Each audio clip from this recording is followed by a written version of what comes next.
ഗുരോർബ്രഹ്മ ഗുരോർവിഷ്ണു ഗുരോദേവ മഹേശ്വര ഗുരോ സാക്ഷാത് പരബ്രഹ്മ തസ്മൈ ശ്രീ ഗുരുവേ നമഃ. ഓം.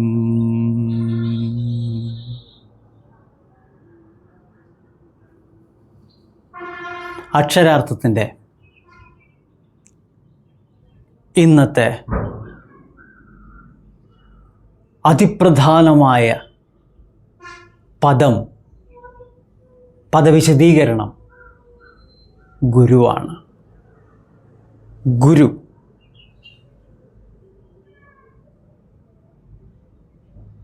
ഓർമ്മയിൽ വയ്ക്കേണ്ടുന്ന, പകർന്നു കൊടുക്കേണ്ടുന്ന, അർത്ഥതലങ്ങളിൽ അനന്തമായ ഗുരുവിനെക്കുറിച്ചാണ് അക്ഷരാർത്ഥത്തിൽ നമ്മൾ ഇന്ന് പറയുന്നത്. ഈ അറിവിൻ്റെ പ്രകാശം എല്ലാവരിലേക്കും എത്തട്ടെ എന്ന് ആശംസിച്ചുകൊണ്ട് ഗുരു എന്ന പദത്തിൻ്റെ വിശദീകരണത്തിലേക്ക് കടക്കുകയാണ്.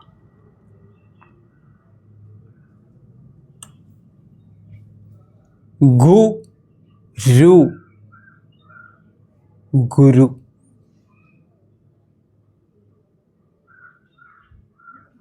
ശുദ്ധമായ മനസ്സോടുകൂടി ഈ പദത്തെ സ്വീകരിക്കുക. നിങ്ങളുടെ ജീവിതം മാറിമറിയും.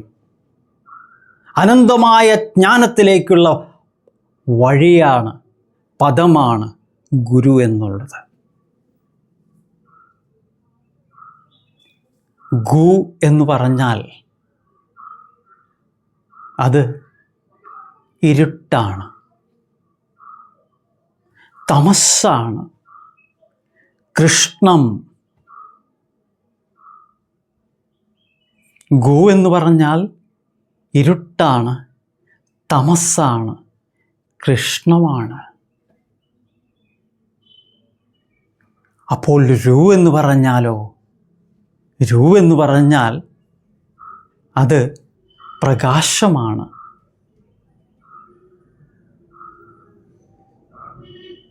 വെളുപ്പാണ്,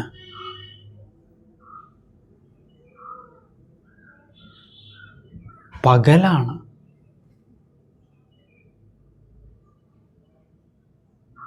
അപ്പോൾ ഗുരു എന്ന് പറഞ്ഞാൽ രണ്ടും കൂടിയതാണ്.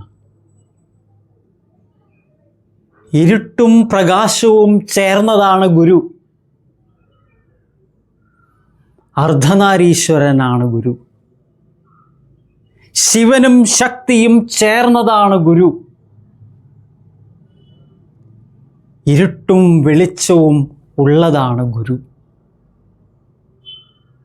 വെളിച്ചത്തിലേക്ക് നയിക്കുന്നതല്ല ഗുരു.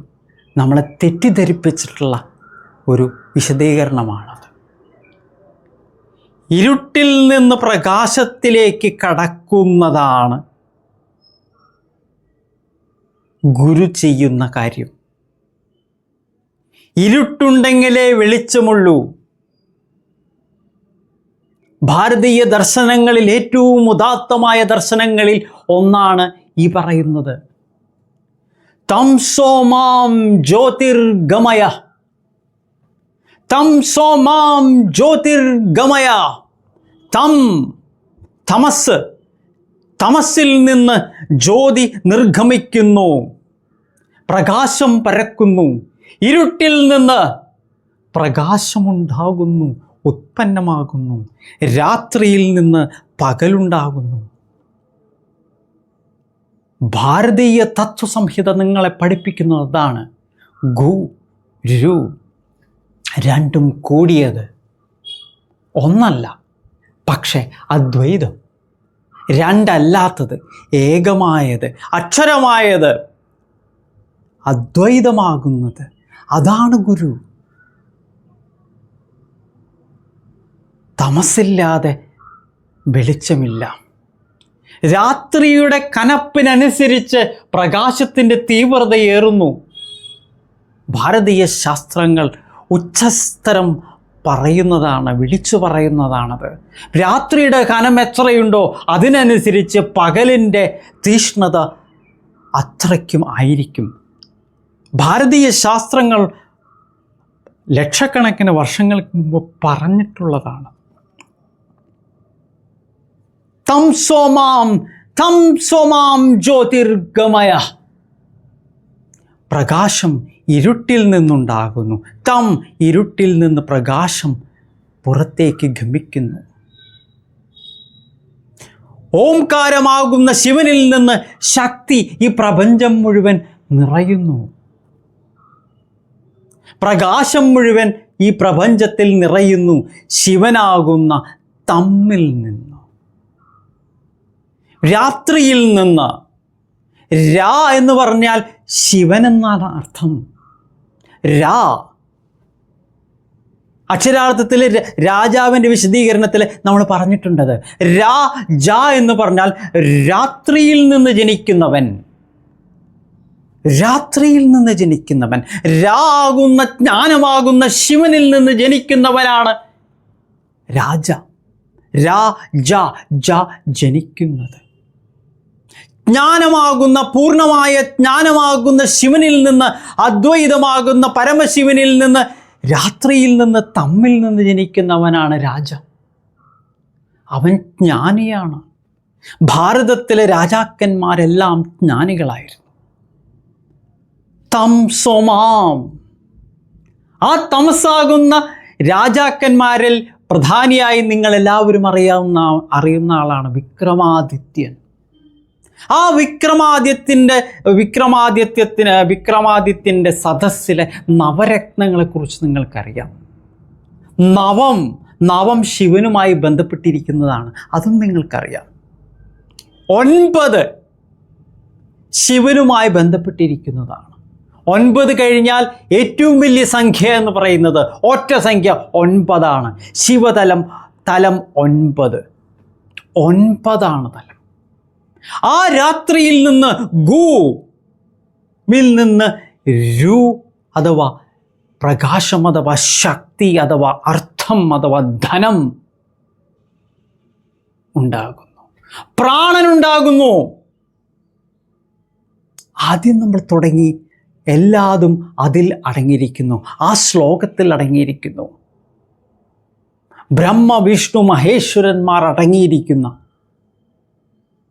ആ ശ്ലോകം നമ്മൾ ആദ്യം ചൊല്ലി. എന്നിട്ടാണ് നമ്മളെ ഗുരുവിൻ്റെ വിശദീകരണം തുടങ്ങിയത്. ഗുരു എന്ന് പറയുന്നത് നമ്മൾ മനസ്സിൽ ഉറപ്പിക്കുക, നമ്മുടെ സങ്കല്പങ്ങളിൽ ഉറപ്പിക്കുക, എല്ലാവർക്കും പകർന്നു നൽകുക. ഗുരു എന്ന് പറഞ്ഞു കഴിഞ്ഞാൽ രണ്ടും കൂടിയതാണ്. തം സോമാം ജ്യോതിർഗമയ. ഇരുട്ടിൽ നിന്ന് വെളിച്ചത്തിലേക്കും വെളിച്ചം ആകുന്ന ഇരുട്ടിലേക്കും ഒരേ സമയം നിലനിൽക്കുന്നത്. രണ്ടും ഒരേ സമയം നിലനിൽക്കുന്നു. അതാണ് ഗുരു. ഗുരുസ്ഥാനം അതാണ്. അതുകൊണ്ടാണ് ഭാരതീയരെ എല്ലാവരും എല്ലാ കാര്യങ്ങളിലും ഗുരുവിനെ വന്ദിക്കുന്നത്. ഗുരുവിനെ വന്ദിച്ചതാണ് എല്ലാവരും എല്ലാം തുടങ്ങുന്നത്, ആരംഭിക്കുന്നത്. ഇത് മനസ്സിൽ വെച്ച് എല്ലാവർക്കും പകർന്നു കൊടുത്ത് എല്ലാവരുടെയും ജീവിതം സാർത്ഥകമാകാൻ അക്ഷരാർത്ഥത്തിൻ്റെ ഈ ഗുരുപൂജ ഇവിടെ സമർപ്പിതമാവുകയാണ്. നന്ദി, നമസ്കാരം.